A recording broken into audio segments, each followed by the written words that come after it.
I'm in Lagos now. In Lagos now. Yes. No, I Welcome, actually stay welcome in to Lagos. me. Actually, I stay in Lagos. Oh, you do? Okay. Oh, Yeah, that's great. That's great. yeah, I That's stay great. in Lagos. Stay in Lagos.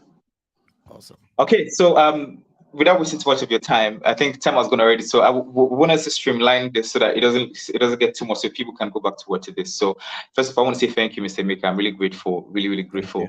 The first time I saw you, you were speaking at Fela Dorothy's program. I'm like, this man is really bold, and I was like, wow.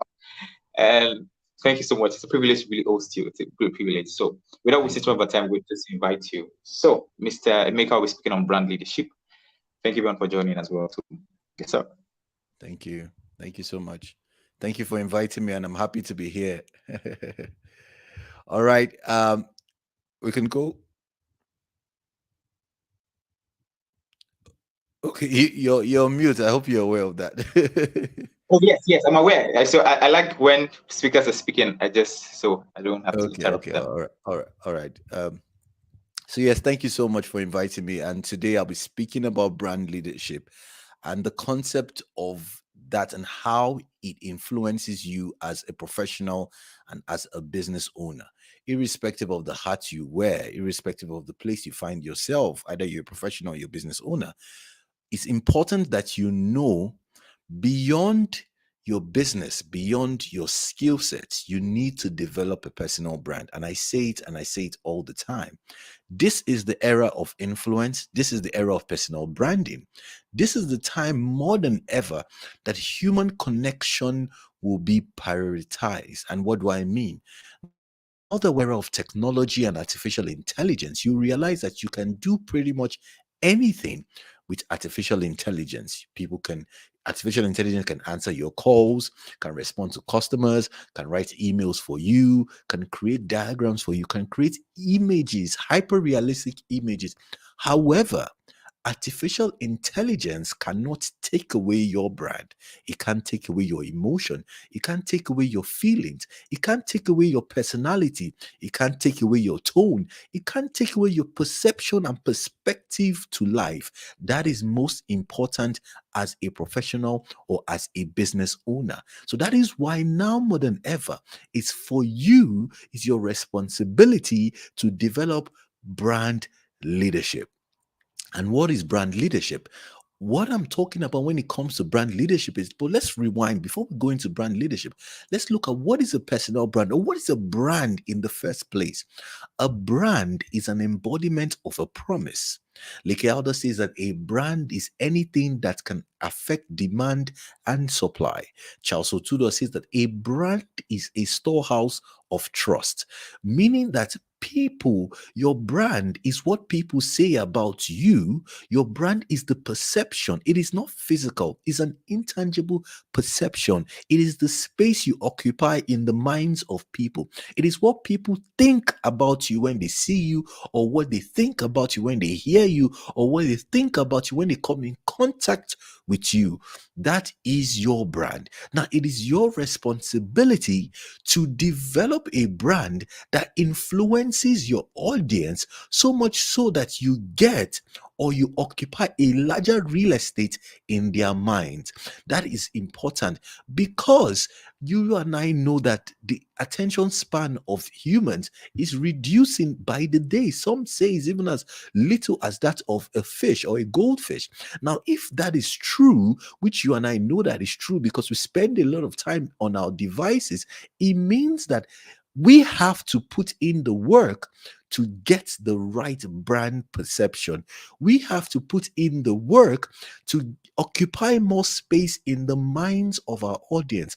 We have to put in the work to gain what I call brand leadership. And I'm going to brand leadership. But before I get there, let's understand that a brand is a storehouse of trust or an embodiment of a promise. So it means that the way people perceive me or the way I communicate my value to the world is my brand.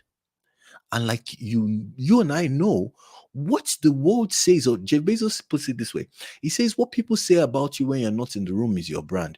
In other words, if I let people have a certain perception about me, that is my brand. So I put it this way: Jeff Bezos says what people say about you when you're not in the room. Emeka Ebeniro says that what you let people say about you when you're not in the room is your brand. The narration you let, the narration that you allow people say, people have, that perception is your brand. Why do I say what you let? It's because I can decide, you can decide to shape the narration, shape the narrative of your brand, shape the narrative of your country, shape the narrative of your organization, shape the narrative of your family, shape the narrative of yourself and your mind. Because if you fail to do that, you have left room for people to misinterpret your brand. And that is why a lot of people miss out on opportunities. It is not that they're not good enough, it's not that they're not smart enough, it's not that they're not deserving of that opportunity. But the thing is, they let other people shape the perception of their brand. They let other people decide the way they want to be known and how they want to be communicated. And that is a big mistake. It's a misfit. And that is why people lose out on opportunities. Has it ever happened to you? You meet somebody or you know somebody, and the next thing you say, I never knew you were like this. Why do you say that? It's because the perception or the narration of themselves that they've allowed you to have has changed, has shifted by you getting closer to the person. The same way we have perception of of Africa, the motherland, the same way we have perception of different parts of the world, that they think that some parts are better or some parts don't have people that are in poverty, under the poverty line, or some parts that they feel that there is no corruption, or some part that they feel that there's equal opportunity, but actually there is no. But my point is, because people have allowed that perception, that narration, it has become the norm, it has become the way of life, it has become the narration. And when other people that do not know get in contact with them, they begin to realize that no, okay, something is wrong. I never knew it was like this. I've heard so many funny things, even about Africa. People don't know that we have rich, we are rich in the continent. People don't know we're highly educated. People don't know we even speak fluent English. People don't know that we are very smart and we're entrepreneurial. People don't know we have the best educational system. People don't know. People think that Africa is a country. People don't know. Now, why is that so? Because a lot of us have allowed that narration, a lot of us have permitted that saying, that norm of the continent. Now let's bring it home. What do people say about you in your organization? What do people say about it in your business? Have you allowed them have a perception of you that is not so true, so much so that it is begin to influence the outcome or the relationship that you have? Now, I'm sure your question would be, so Emeka, what do I do about it?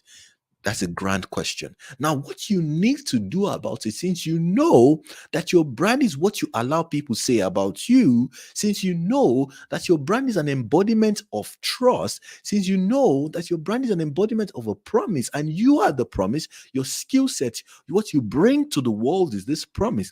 Now, you want to protect this promise jealously. Now, you want to guard it and make sure that the narration of this promise is kept intact. And how do you do that? You do it by understanding the way that people get in contact with you, and people get in contact with you through these 5 dimensions of branding. I call them the 5 Ds, the 5 dimensions of branding, and it's influenced by the same way people get in contact with you as a human. And what do I mean? Through your sight, your taste, your touch, your feelings, your 5 senses are the same way, in those same line, is the same way people get in contact with your brand. And let's start with sight. When I talk about sight, what am I talking about? I'm simply saying that what people see determines the perception they have. So people see you before they see you. And what does that mean? It means that I begin to have this narration, this story, this perception in my mind by seeing your picture online, by reading your content online, by seeing what you do online. I'm beginning to picture and create a narration about you. Why? People see you before they actually see you. So they see your content, they see your photo before they actually see you, the person. So it's important that when you write, when you create content, when you communicate through your content and your channels, you need to shape that perception of who you are, because people see you before they eventually see you. So sight is important. The way you look, the way you sound, the way you write, every touch point of your brand that is visual, it's important. That is your sight. That's how they get in. And you need to shape that or control that narration. Now, let's go into the second dimension. Now, you've heard of sight. The next thing is what? The people hear you, they listen to you. And when they listen to you, or when you speak, your brand voice, which is speech, sight, sound means your brand voice. What is your brand voice? Do you inspire people? Do you motivate people? Do you educate people? When I listen to you by hearing your sound, what do I leave with? If people leave with nothing, then you have not succeeded in shaping their brand perception of you. Remember, your brand is what you let people say about you. So when you let people, when you allow them to have a different perception about you by listening to you, you haven't done a good job. So we talked about sight, we talked about sound. Now let's talk about what?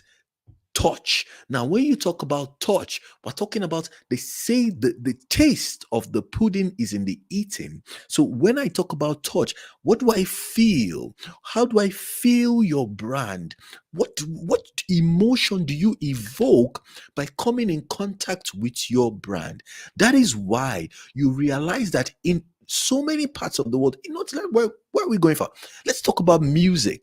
The feeling of some music, the feeling of Afrobeat, the feeling of pop, the feeling of rock, the feeling of these things are part of touch. Why? I don't need to physically touch Jay-Z. I don't need to physically touch this artist, but I can feel them through their music. I can feel them through their artistry. I can feel them through what they stand for in their business, in their life, in this world. I can feel them.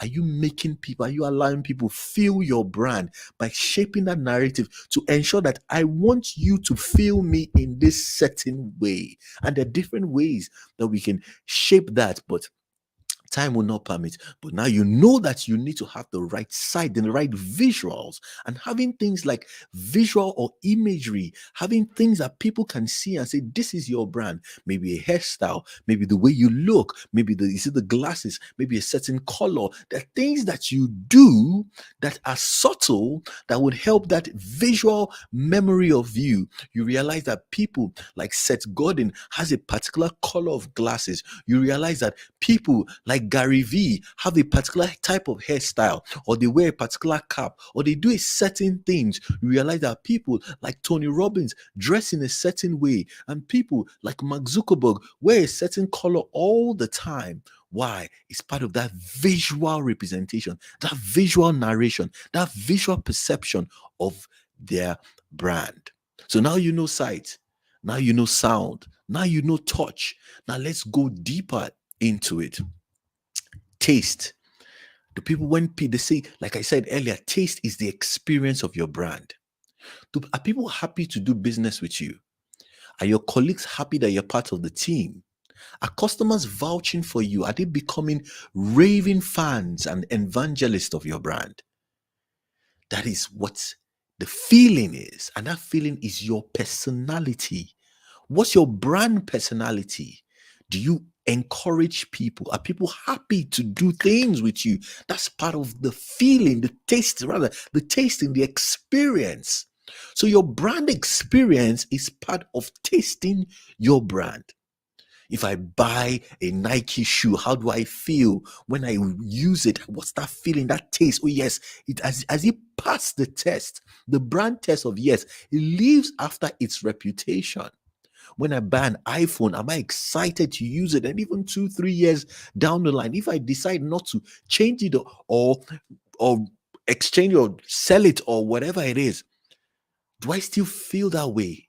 Has it passed that test, that brand test of yes, it lives up to its expectation. It lives up to its reputation. Is that the case of you? Now, I'm not saying that you need to be Einstein. I'm not saying that you need to. No. The little that you know how to do you do it well enough that people have the right feeling, the right experience of doing things with you? Do you make sure that you come out your best every time you show up? And showing up is not physically showing up. You show up through your work. You show up through your emails. You show up through different things in your life. These are different touch points. You show up by volunteering. Are you the type of person that you only put your best foot forward when you know that people that you look up to, maybe your mentors, your role models, or you think you benefit something from it, that is when you show up?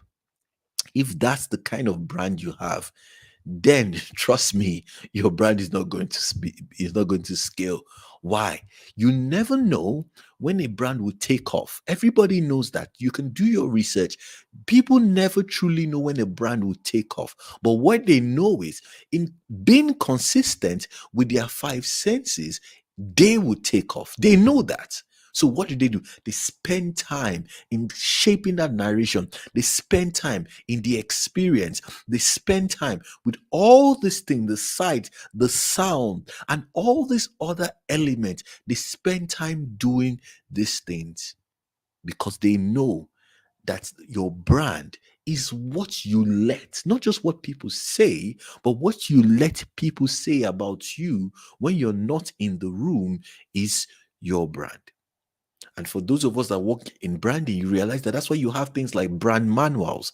And what's a brand man? A brand manual is simply a guide. It's like the good book of that brand. It's like the Bible of that brand. And it tells you what to do and what not to do with that brand, especially from a visual representation, the kind of font you use, the way you should use the logo, the way you should use the colors, how you should arrange.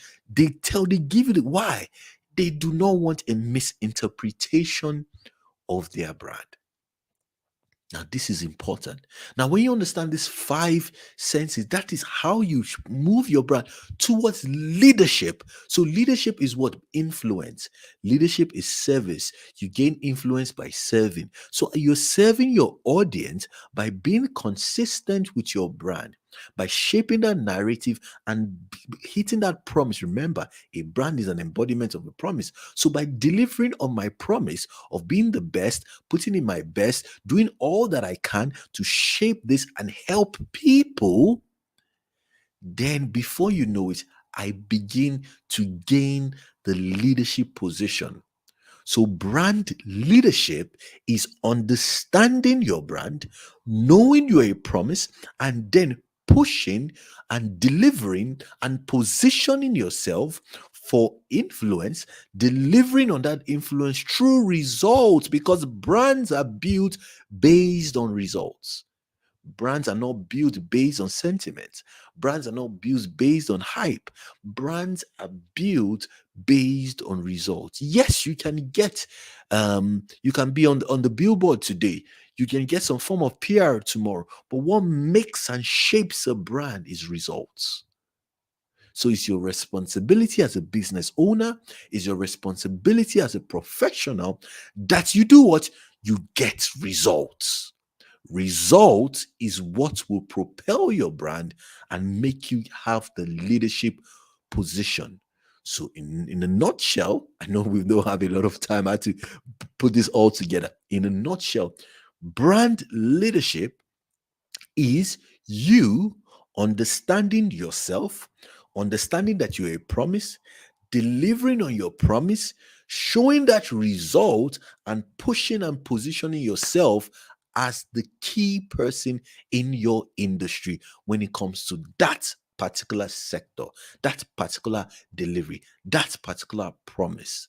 There's so many ways you can differentiate yourself, but the best way to differentiate yourself from every other person is by getting results. Wow. Thank you so much, Mr. Mike. I'm really grateful. Thank you so much. So I think I've been wanting to ask you this question for a long time, and I think this question is what really I think a lot of us I don't know. I say let's say a lot of young people like us that are actually coming up actually missing. What do you think? What do you think should be the values now? Should there be restrictions, or should there be restraint when it comes to building your brand? Like when I mean restraint, Okay. should it be by all means and at all costs, which means that whatever it takes to get there, you should do it, or we should have some form of restraint when it comes to building our brand. So let's say an example of the content creator that was creating content and then abused a minor and was taken to the jail. Should young people have restraint, things that are guiding them morally in process of building their brands? Yes, I completely agree with you. It's a question, but the way you phrase the question, I agree with that. Young people should have restraint when it comes to building their brands. I think that it's a case of everybody wants to trend. Every young person is looking for an opportunity to go viral. So people are cross-dressing, people are, going the extreme. The guy that got arrested, people are beginning to assault other people because they want that video to go viral. They want it to be on one of the top blogs in Nigeria. So people are doing every and anything to go viral. I don't think they are building brands. I think they are just jumping on the wave because they really do not have anything to show. They don't stand for anything. They're not building brands. But let's move to the other side, which is look at the likes of Burner, look at the likes of David, look at the likes of Wiz, look at all the artists that have been there for at least between 5 to 50 years. They have been able to successfully build their brands. They have been able to successfully stand for something. They have been able to be successfully get results in certain things. Yes, you might not completely agree with their lifestyle, it's fine. But when it comes to their artistry, when it comes to their brand, when it comes to delivering results, you can't take it away from them. That is what brand building is all about. It's about understanding your touch points, understanding the way you want to express yourself, and being consistent and deliberate in building it. A Wiz will never sound like a David, neither will a Burner. They will not even sound. They do not. They don't even dress alike. That is about branding because they understand who they are. I'm not doing it because he's doing it. I'm not trying to trend because Mr. A is trending. That's the difference. So, as a young person, your goal should be first trying, even if you don't totally know who you are, know who you are not.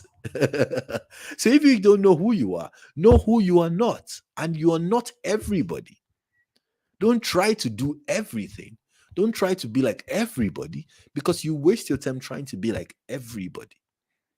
Try to focus on a few things. I'm not saying focus on one thing, it's not going to be easy, but focus on a few things that you know that these things are come natural to you. And if you don't know what they are, ask your friends, ask the people that are closest to you, and ask the people that don't care in telling you the truth. They don't want to hurt you. They'll tell you the way it is. So when you speak to those people, they will tell you a little bit about yourself. Then it's your responsibility to now shape that perception by doing what? Delivering on it. So if they say, oh, yes, you're good at this or you're good at that, then it's your responsibility to go back and do the work. They say I'm good at it, then I need to put in some work. I need to be better at it. I need to do better than how I used to. Maybe I need to shape myself in this light and let people know me for this thing, or let people know me that I have results or I can get results for this particular thing. That is important than trying to trend. Now, the beautiful thing about it is when you deliver results, you will trend. And your trending will not be trending that you did a skit. Your trending will be trending that you won the Guinness Book World of Records. Your trending will be trending that you got a good endorsement deal. Your trending will be trending that you are being celebrated by international bodies around the world. Your trending will be trending that people begin to know you and your names will be spoken in high places, as you like to put it. That's the kind of trending you will be trending, not just having a 5 minutes or 2 days social media fame. I don't think that's what you would like. Wow, wow. Thank you so much, Mr. Maker. Thank you so much. So, I think the question before the last question is young people that are actually trying to build the brands, and then how will I put it now? Let me not put the victim of their surroundings, but they are limited to some certain extent because of the beginning, which is their background. How do young people actually see beyond the circumstances and then look forward to actually even building a better brand, especially the fact that their background or the environment is a setback? What you focus on magnifies. I'll take that again. What you focus on magnifies. So it becomes bigger.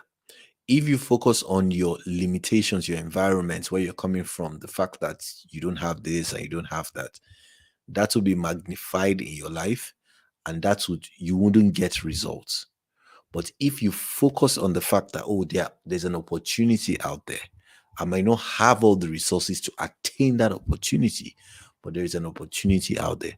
Now, I'll add this to it. If you can afford everything you want, your dreams, you have the resources to afford it, they are not dreams or visions anymore. It becomes a to-do list. I'll take it again. If you can afford everything you want, I dream I want a car, you can buy the car. I dream I want to travel today, you can buy it. I dream. It's not a dream anymore. It's not a vision anymore. It's not a mission anymore. It's not a goal anymore. It's a to-do list. So if it's a to-do list, then it's not big enough. It's not big enough if it's a to-do list, because a to-do list is what you are to do.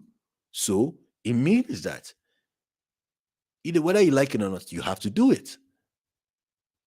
But if it's a dream, you live in a not so good area, you stay in the ghetto, you come from humble beginnings, but you aspire for more. You want to grow. You want to build. You want the world to celebrate you. You want to be the ambassador of your hometown and let them show them that there is hope. It's possible. Then you need to keep dreaming, and you need to separate yourself from that environment. And how do you do that? You start from separating yourself from your mind. You need to focus on the right thing. You need to consume the right materials. You need to be taught by the right people, and you don't need to sit under them. You can watch and consume them, but make sure that you work on your mindset first.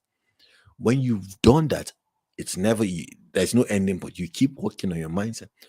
The more you do that, the more you see things differently, the more your eyes begin to open up to the possibilities, to the realities of life. And the realities of life are the realities based on what you see. It's not that they are not there, but your mind hasn't seen it, because you see through your mind. Why has your mind seen it? Because you're focusing on something else. So your mind sees what you focus on. It's always there. The house is always there. The car is always there. The vacation is always there. It didn't just come. It's always there. But you will not see it because your mind is not focused on it. So when you shift that, then you begin to see. Now, that's the first step. The second step you need to position or see is doing what? Consuming material. So you see mentally, you see physically, or you position yourself physically. So now that I'm in my mind, I'm investing in my mind, I'm working on my mind, I need to invest in my body. So beyond exercise and eating well, I need to move, because mobility is part of growth. Mobility is part of visibility. Mobility is part of visioneering. You cannot visioneer, you can't see the future by being in the same position. It is not possible. So, like I said earlier, they are there. How do I get them? I need to get close to them.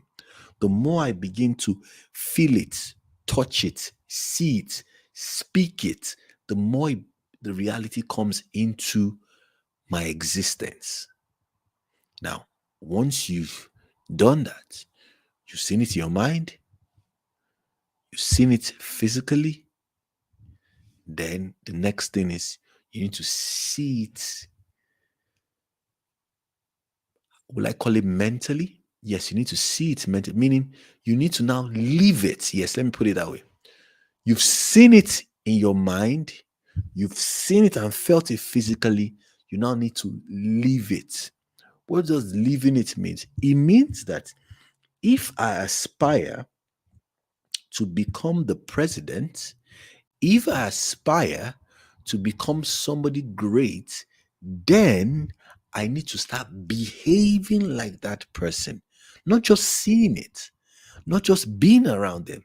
Now I need to behave and embody that, because a brand is an embodiment of a promise. My promise is that I would deliver on what I know who I'm called to be. Who I'm called to be are the things that I have seen. So for me to be it, I need to see it. When I see it, then I need to own it. When I own it, then I be it. So the challenge with a lot of people, young and old, is that they don't see it.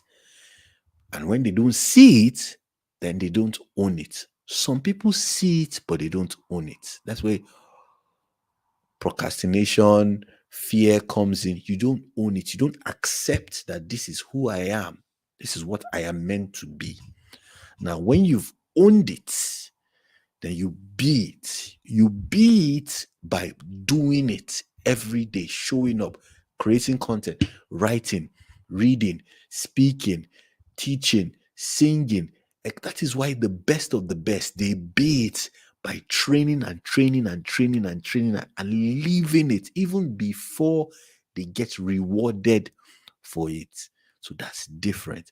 So if you can do this, it's a lifelong journey. But the beautiful thing about such journey is every step you take, you are steps ahead of where you used to be. So instead of you sitting in your comfort zone and blaming the external, why don't you work on the internal and move towards your vision and your goals? And before you know it, when you look back, you realize that you've gone far ahead.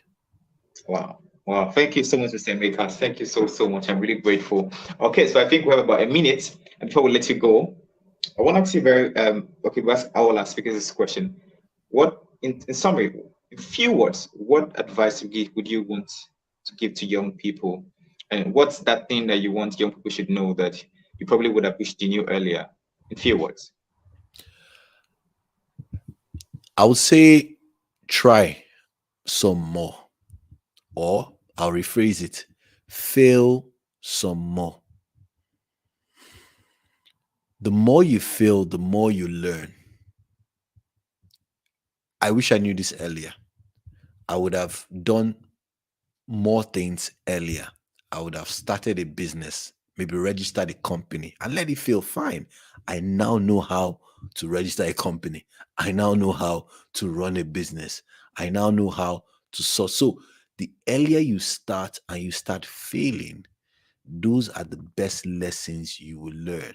Oh, I now know how to file my tax. I now know how to import things from different parts of the world. I now know how to write a proposal. Why? The person that has written a proposal knows how to write a proposal. The person that has never written a proposal doesn't know how to write a proposal. The person that has not written a proposal knows what a proposal is, knows what a proposal should be, but has never written one. The person that has run Facebook ads or done any form of digital marketing has done it, has gotten result. The person that knows digital marketing but has never run a Facebook ad knows what a Facebook, but doesn't know what it is, doesn't know how to go about it. So, as a young person, my key advice, or I won't call it advice, my strategy for you for growth is go and execute. Do it. Either you do it for yourself or you do it for others. You know why? The more you do it, the better you become. And when you become better, you become faster. Why? Speed is a product of preparedness. Speed is a product of preparedness. The faster you become is because you prepared well. Speed is a product of it's not a product of if I prepare, I will be faster at that thing. So if you are setting up something for the first time and I have done it 100 times, who would finish first? I will finish first. Because what? I have done it 100 times. It's just the way it is. If you've written 100 articles, your mind already knows how to write an article and you will write it faster. If you've shot 100 videos, your mind already knows how to press the play button, what to say, how to edit, and when to post. Why? You've done it 100 times. If you've done 100 interviews, your mind already knows how to ask a question, when to start an interview. And why? Because you've done it before. Speed is a product of preparedness. When you prepare, you become faster. So, as a young person, the way to become faster is to prepare. The way to prepare is to fail forward. Failing forward is preparing. So, when you volunteer and they give an assignment, you do it and you do it again and you do it. You realize that if you move to a different group and you're volunteering there and they say, oh, we need somebody to write out the letters that we'll send to our speakers, our sponsors, our this, our that, you will get it done faster. Why? You've written not one, not two, not three. You've written letters before. So you already know, your mind knows what a good letter looks like. That looks like. So you'll be faster. So while your mates are struggling and they ask, have you written it? Oh, I'll do it. I'll do. You see, when people say I would do it, is a word for I don't know how to do it. So when you say I will do it, you're indirectly saying you don't know how to do. You have not figured how to do it. You know what? When you finally figured how to do it, you will not say I will do it. You have done it or you are doing it. So when people say, I will do it, they're indirectly telling you they've not figured it out. Wow. Wow. Wow. Thank you so much, Mr. Emeka. I'm really, really grateful. Honestly, thank you so, so much. Okay, so the thing we're going to let you go now. And I'm really grateful once again for helping me with this. And I think I've learned something new today. Thank you so much once again. I didn't want us to do it here, but I felt like, oh, we need to do it so I could understand this. So now at least I understand now. So next time, we're going to do something better. Thank you so much. No problem. No problem. You're welcome. You're welcome. And thank you once I again think for inviting me. And I'm all. Sorry? going to send you a message on LinkedIn too. No problem. No problem. No problem. Thank you so much for inviting me and all the best with your program. This is really good. I commend your efforts and your consistency. That's something that is really commendable. Well done. Well done, Miracle. Well done. Yes, sir. Bye, sir. All right. Thank you. Bye.